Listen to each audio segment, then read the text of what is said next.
I gave them 25 years of my life. My name is David Holloway, and I started at Carrington Systems in 1998 as a junior logistics analyst fresh out of college.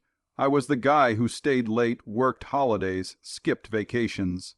I built entire departments from the ground up. I trained new hires, created the onboarding manual they still use, and managed millions in logistics without a single audit flag. My fingerprints were on every major process in that company. But loyalty, I would learn too late, doesn't mean a thing to people who only see you as a line on a spreadsheet. It happened on a Wednesday morning. I came in early like I always did, coffee in hand, ready to finalize Q3 projections before the board review.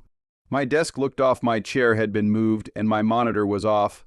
I didn't think much of it until my badge failed to scan for the system login. 2 minutes later, HR called, "David, can you come to conference room B?" No warning, no agenda. Just a weird, clipped tone in Sharon's voice. I should have known. In the room sat Sharon from HR, some guy I didn't know in a suit, security maybe, and Lex, my manager of 8 years, looking everywhere but at me. There was a manila envelope on the table. Sharon started reading from a script. "David, effective immediately, Carrington Systems is terminating your employment. This is a final decision. We ask that you refrain from discussing this with colleagues and cooperate fully with the offboarding process." I blinked. "Excuse me." Lex shifted in his seat, trying not to make eye contact. "It's not personal," he said, "just part of restructuring." Restructuring? I asked, stunned. "What does that even mean? I'm leading the most profitable division this company has." Sharon didn't flinch. "You'll receive COBRA details in the packet. Please leave all company property on your desk." Just like that, 25 years gone, no warning, no severance, no exit interview, nothing. I wasn't even allowed to say goodbye to my team. Security walked me out like I was a thief. They even made me take the back elevator. That humiliation hit harder than the termination. I drove home in silence, gripping the steering wheel like it was the only thing keeping me from unraveling. I kept replaying the words in my head. It's not personal, but it was. I knew this company, I knew its patterns, and this wasn't random. 2 weeks earlier, I'd spoken up during a closed-door meeting about shady vendor dealings. Lex had signed off on an unvetted contract for a third-party supplier linked to his brother-in-law. I didn't report him, just flagged it in my notes. Quietly, professionally, but now, thinking back, I realized something. Lex went cold after that. He stopped replying to my late-night emails, canceled one-on-ones. HR started auditing old expense reports. It was a setup. They wanted me gone. I walked into my home office, sat in the chair I hadn't used in years, and stared at the wall. Then I opened the bottom drawer of my filing cabinet. Inside was a heavy binder I hadn't touched since 2017. Labeled Carrington Historical Ops, it was full of things no one ever cared about until someone got fired. Printouts of vendor memos, whistleblower reports that HR never followed up on, tax compliance notes, things I'd kept just in case. Turns out, just in case had finally arrived. See, while Carrington fired me like a disposable cog, they had no idea who they were messing with. I wasn't just a logistics guy. I had access to everything.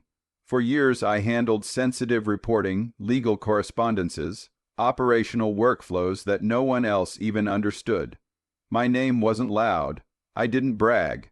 I didn't climb over people. But I kept records. I paid attention. And over the years, I had learned every dark corner they tried to keep hidden. At first, I wanted to scream, to email the whole staff and tell them what a joke their restructuring was. But I didn't. I didn't even post online. I knew I had something better than a rant. I had time, I had knowledge, and most importantly, I had the receipts. The next morning, I woke up calm. No more anger. Just focus. I brewed coffee, pulled up my external drive, and started organizing everything I had. Emails, files, memos, calendar entries, old recordings of Zoom meetings. At the time, I didn't know exactly what I'd do with it all. But I knew this. I wasn't going down quietly. I didn't just want justice. I wanted the truth to come out, and I was the only one who could bring it to light. They fired me without warning, but they forgot I'd been in the room for every dirty decision they ever made. And now I was going to make sure someone else saw what I saw, not with rage, not with revenge, but with cold, calculated truth. And that was something they couldn't delete from a system or walk out of a building. This wasn't the end, it was only the beginning. By the time I opened that binder again, it felt like I was unsealing a time capsule of every quiet injustice I'd ever witnessed, not just files, memories. I flipped through pages stained by age and highlighter ink. There were printed emails about unreported accidents in our Illinois facility that mysteriously disappeared from the compliance logs. I found copies of vendor contracts backdated by legal, signed by executives who swore under oath they never saw them. And there it was again, the 2013 internal whistleblower memo from a temp who reported harassment from a senior VP. HR labeled it inconclusive. I remembered how fast they shut it down and how fast she was gone. I had never spoken up publicly, not because I was scared, but because I thought it wasn't my place. I believed in the system. I believed that if I stayed good, stayed quiet, and kept my head down, the company would take care of me. That was the lie that kept me in the office while my wife waited up nights. That was the lie I told myself every time I saw someone else marched out, knowing full well it had nothing to do with performance. But now I was on the other side of that lie, and the silence didn't feel like dignity anymore, it felt like complicity. So I opened my laptop. Carrington Systems may have deleted my email access, revoked my credentials, and cut me out of Slack, but they couldn't erase my memory. And they definitely didn't know how much I'd backed up to my personal archives over the years. I didn't do it with any ill intent at the time, it was habit. Saya, cover your ass, a lesson you learn early in corporate life. Don't trust the cloud, trust hard copies. Trust saved PDF. Trust exported zip files. That night I plugged in 2 old external drives and started piecing it all together. Dates, signatures, inconsistencies, things most people would gloss over. But I remembered where every skeleton was buried because I helped bury them. Or worse, I was standing there, silently watching while others did, and now I was digging them up one by one. I wasn't looking for revenge. I was looking for leverage, not to burn them down, but to make sure I wasn't the one left covered in ashes while Lex and his cronies rewrote the narrative.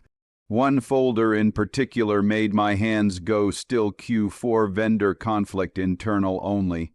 I hadn't looked at that file in years. Inside were communications showing how Carrington overpaid a third-party shell company, one I suspected was owned by someone inside for software that was never delivered, over $240,000, gone, disappeared into an account in Delaware. I had flagged it at the time, quietly sent a note to finance. The CFO replied, "Not your concern, David. Focus on logistics." /N/N I had, until now, as I worked, I remembered a conversation I had 6 years ago with one of the junior analysts.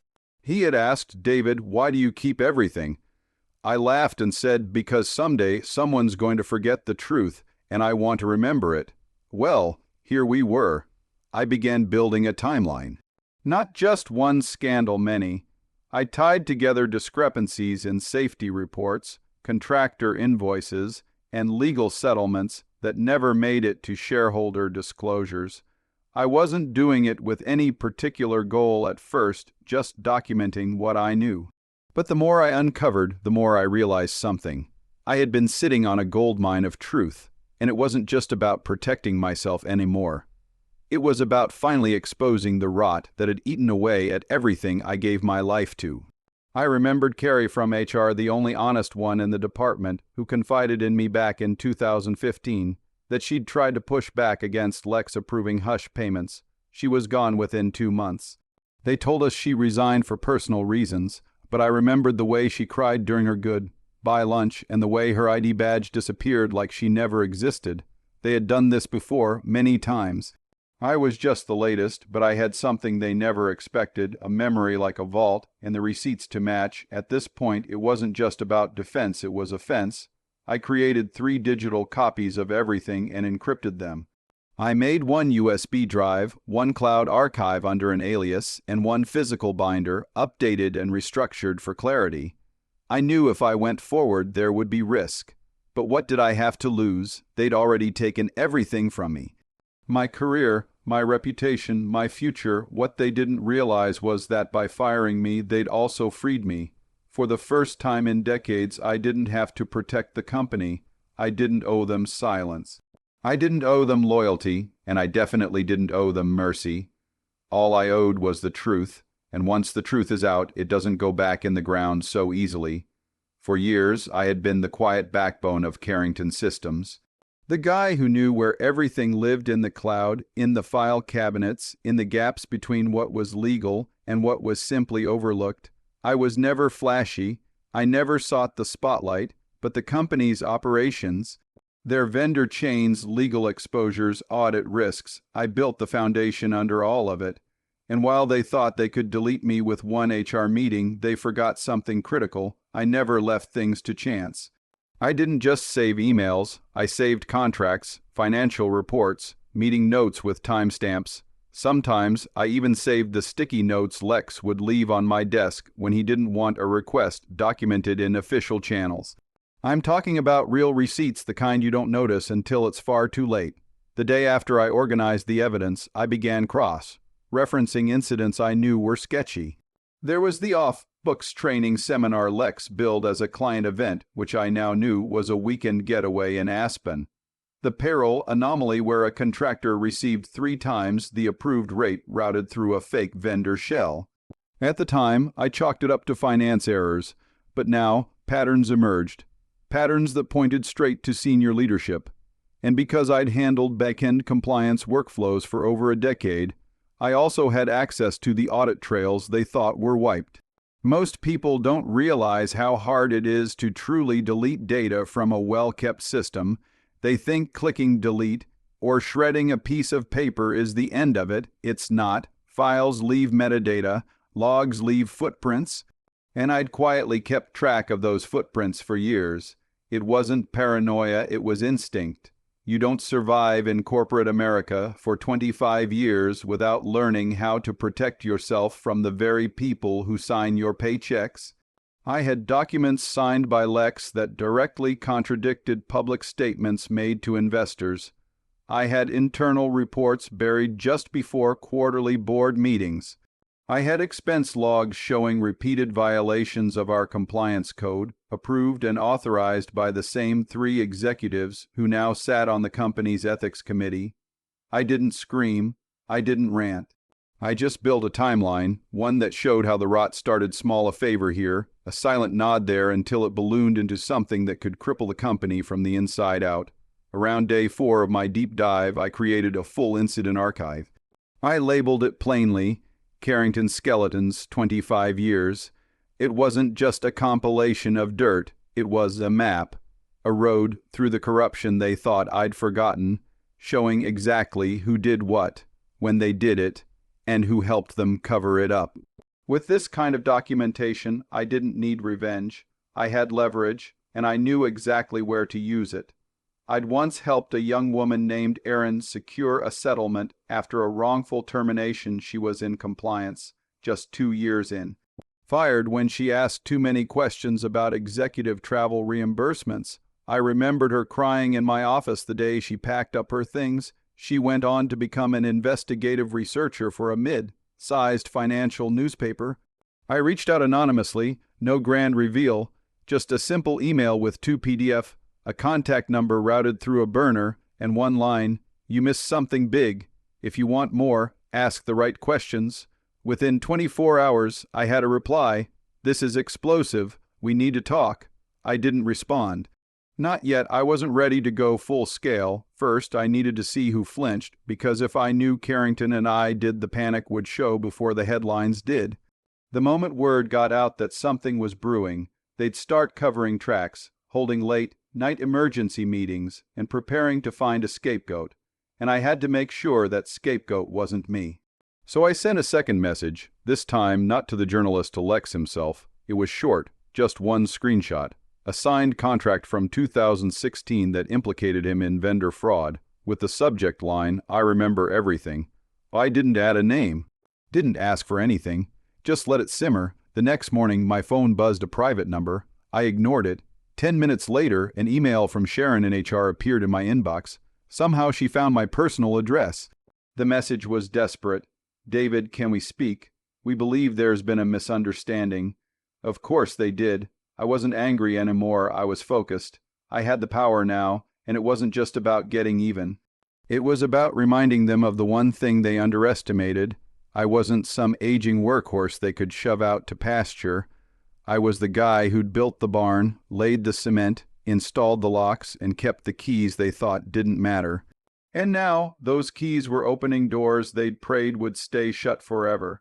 The moment I hit send, everything began to shift.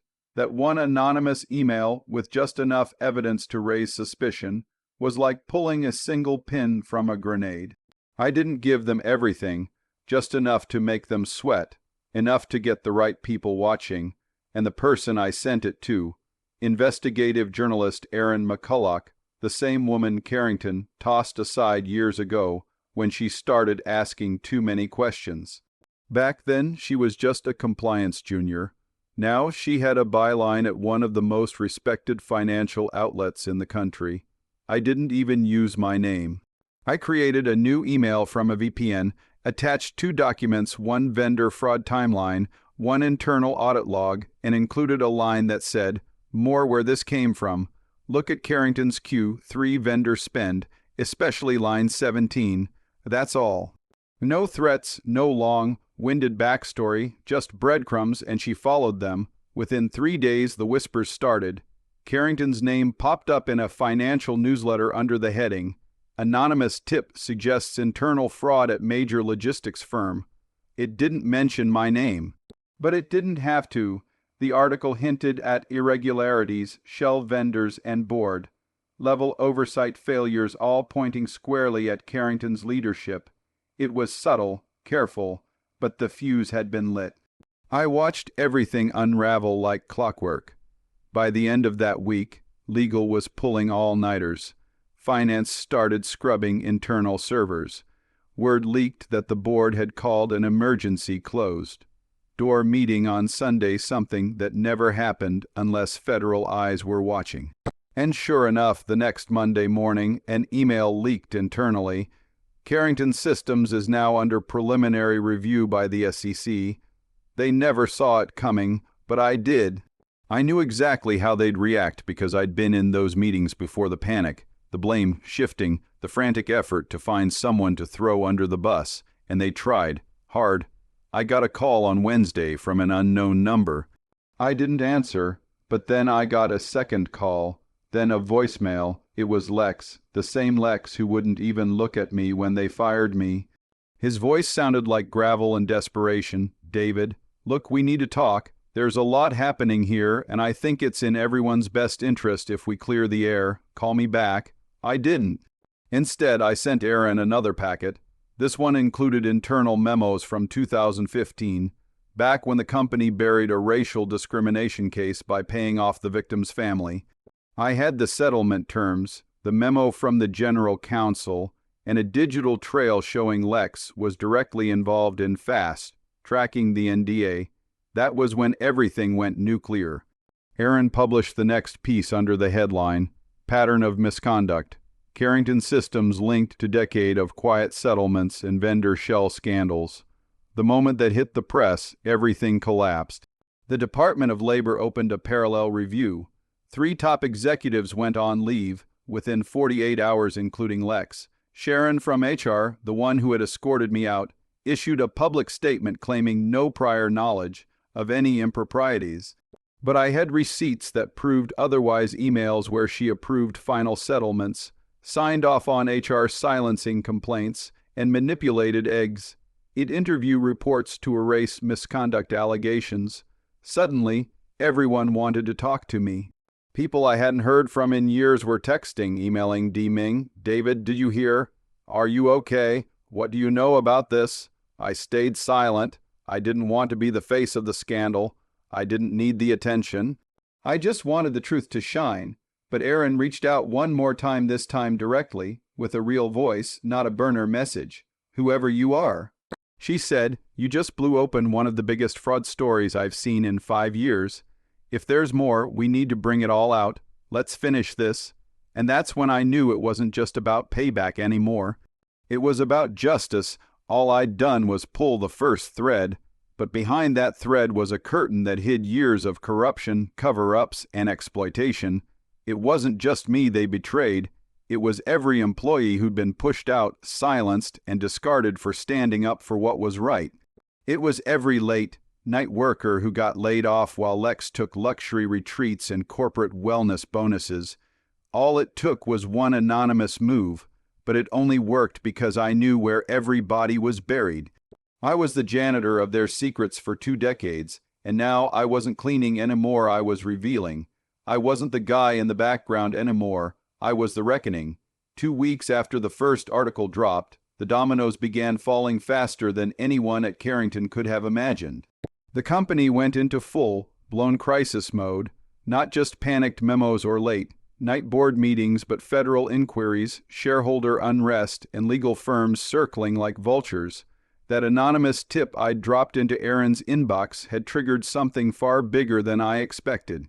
But I wasn't surprised. I'd simply lit the match. They were the ones who left the house soaked in gasoline. What followed was a corporate implosion, the kind you only hear about in documentaries, and I had the front row seat.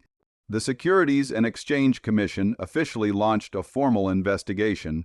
News broke across all major financial outlets. Carrington Systems was being probed for accounting irregularities, vendor fraud, and decades of misreported compliance issues. The kind of words that kill stock prices overnight, and that's exactly what happened. Their market value dropped nearly 40% in 3 days. Lex disappeared from the public eye. Administrative leave was the official term, but internally I knew what that meant. Lawyers told him to shut up and stay low. Sharon from HR released a damage control memo to the staff, filled with corporate buzzwords like transparency, internal audit, and moving forward with integrity. But morale plummeted. Employees started updating LinkedIn profiles in bulk. Some even reached out to me directly. People who once avoided me in the cafeteria now wanted to know what I knew, what I had if they were going to be next. Then came the subpoenas. Federal agents visited the Carrington offices within the week. That made the headlines. A shot of a suited man entering the building with a laptop bag and 2 agents behind him was splashed across every business news site. Aaron's second article didn't just confirm the SEC probe, it revealed key parts of the whistleblower's file. Screenshots, transaction records, meeting notes. She still didn't name me, but her timeline made it clear. This information didn't come from a surface-level employee. It came from someone who knew Carrington Systems inside and out, and Lex, he panicked. I received an email routed through his personal account. The subject line read, "Can we talk?" He offered to meet off the record, no hard feelings, claimed he wanted to clear the air, and find a mutually beneficial outcome. I didn't respond, not because I was scared, but because I wasn't finished yet. They still didn't understand what was happening. This wasn't an extortion play. This wasn't a negotiation. This was the unveiling of truth. By now, more people were talking. Former employees came forward with stories. Aaron began getting flooded with tips. Some confirmed my documents. Others went even further, revealing discrimination claims, wrongful terminations, safety violations swept under the rug. One woman described how she was let go just weeks after telling HR that a senior director had harassed her during a company retreat. Another shared how Carrington had altered the timestamp on a vendor contract to avoid late penalties, which led to a smaller supplier going bankrupt. It wasn't just scandal, it was rot. I watched from the shadows, never revealing myself. I still hadn't gone public, not by name, but inside I was done hiding. I'd made a secure copy of all my documentation and passed it to a federal investigator who reached out through Aaron. We met once, off the books, in a quiet cafe where I handed over a drive labeled Carrington Integrity Archive. He asked me if I was prepared for what might come next. I told him yes, I meant it. The day after that meeting, Carrington stock was frozen pending review. Their largest shareholder, an investment firm out of New York, issued a statement calling for immediate executive restructuring and a full external audit. In corporate speak, that's a polite way of saying heads are going to roll, and they did. Lex resigned the next morning, Sharon from HR followed a day later, then the CFO, then the general counsel. One by one, the tower collapsed. Each resignation came with a generic statement, spending more time with family, pursuing new opportunities, but we all knew the truth. They didn't jump, they were pushed. What no one could figure out was how it all started, who knew what, who said what, and most importantly, who had the kind of access it would take to expose a billion-dollar company from the inside out. I kept my name out of it because this wasn't about ego, it wasn't about revenge, it was about making sure the people who built their careers by stepping on others finally faced the consequences. For the first time in years, I slept deeply. No alarms, no emails, no Lex breathing down my neck about Q4 numbers, just silence, clean, satisfying silence. Carrington Systems tried to erase me, but instead I erased the illusion that they were untouchable. And now the world saw them for what they truly were. Not a tech-driven giant, but a fragile empire built on secrets. Just when I thought they couldn't sink any lower, Carrington's leadership pulled the dirtiest card in the deck. The same executives who had spent years burying complaints, falsifying records, and abusing their power now had the audacity to paint me as the villain, and they weren't subtle. No, they went full smear campaign, fast, loud, and surgical. It started with an article in a niche, but widely followed financial gossip blog. Buried beneath headlines about market trends and quarterly crashes was a short, poison-laced paragraph. Sources close to Carrington Systems suggest the whistleblower may be a disgruntled former employee with a history of erratic behavior and questionable data access practices. I laughed out loud when I read it, not because it was funny, but because of how obvious it was. Disgruntled former employee, classic corporate playbook, questionable data access, translation, he knew too much and used it legally. But it wasn't just gossip, it was a signal. A warning shot meant to isolate me, discredit me, and make others hesitate before believing what was being revealed. Then came the emails, not from strangers, from former coworkers, people I had trained, people I had helped get promoted. One after another, polite but clearly rehearsed messages flooded in. Hey David, I just wanted to say I'm staying out of all this. Hope you understand. Another one said, legal told us to avoid contact with anyone associated with the investigation. Nothing personal, just like the day they walked me out like a criminal. I knew what was happening. Legal was tightening the narrative. Internal PR had likely held emergency meetings, passing out talking points and non-disclosure reminders like candy. They were rewriting history and erasing me from it. But the real knife to the gut came from Lex.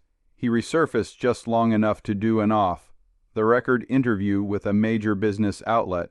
They quoted him as saying, "We trusted certain longtime employees with sensitive systems, and unfortunately, not everyone used that trust responsibly." They didn't name me, but every breadcrumb pointed in my direction. The timeline, the phrasing, the emphasis on longtime employees. Everyone inside Carrington and everyone reading between the lines knew who they were talking about. That interview lit a fire under the investigation.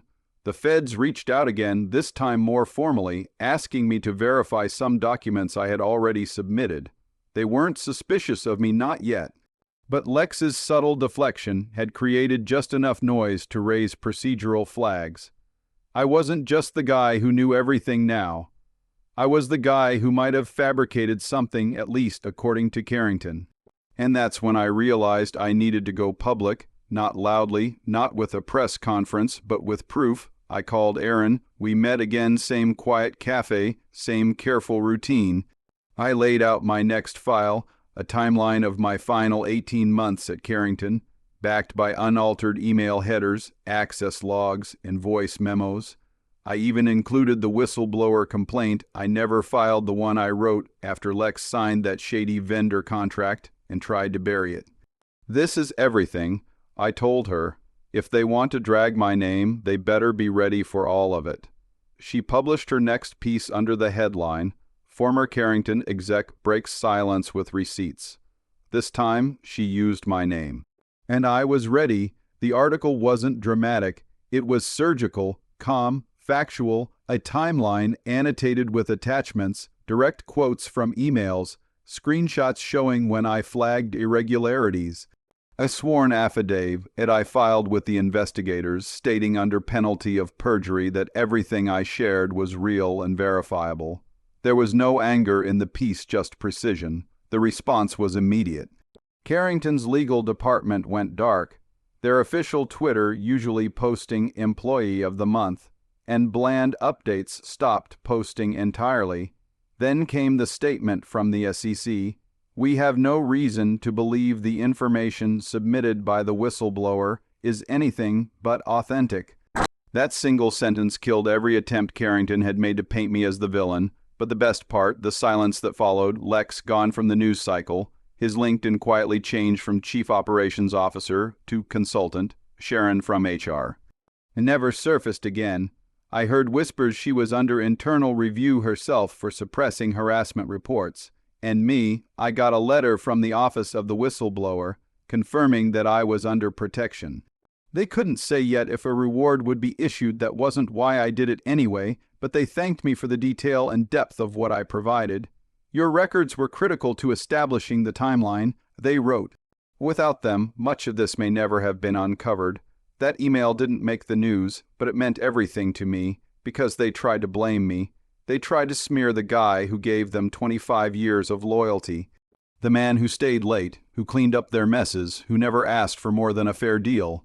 They tried to take my dignity after they'd already taken my job, but they failed, because I didn't just walk out of Carrington with a box of desk toys and a pink slip. I walked out with the truth, and in the end, that's what saved me.